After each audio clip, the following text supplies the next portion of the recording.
రాష్ట్రంలో ఉన్న ప్రతి రైతన్న కూడా గొంతెత్తి మాట్లాడాల్సిన సమయం సందర్భం వచ్చిన్నారు. రుణమాఫీ చేసిన మాట్లాడుతున్నారు కదా, అవన్నీ కేటీఆర్ గారు చెప్తారు. ఒకరు మన కోసం అడుగుతున్నారు కదా అంటే ఇష్టం వచ్చినట్టు దాడి చేస్తున్నారు.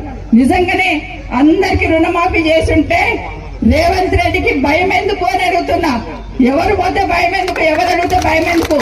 కానీ ఈరోజు రైతు రుణమాఫీ కాలేదు. ఇదే కాదు, ఒకటి అర్థమవుతుంది ఏంటంటే ఎవరన్నా గట్టిగా అడిగితే, ఎవరన్నా గట్టిగా మాట్లాడితే వాళ్ళని వ్యక్తిగతంగా తిట్టడం, వ్యక్తిగతంగా మాట్లాడడం. నోరిపోతే కేసీఆర్ గారి మాట లేకుండా రానే రాదు. నాకు కేసీఆర్ గారిని తిట్టకుండా పోతే రాదు. కేసీఆర్ గారి తండ్రి లాంటోడు, ఆయనను పట్టుకొని ఎన్ని మాటలు మాట్లాడుతున్నాడు 8 నెలల్లో మనం చూస్తున్నాం. ఏమడుగుతున్నారు కేసీఆర్ గారు?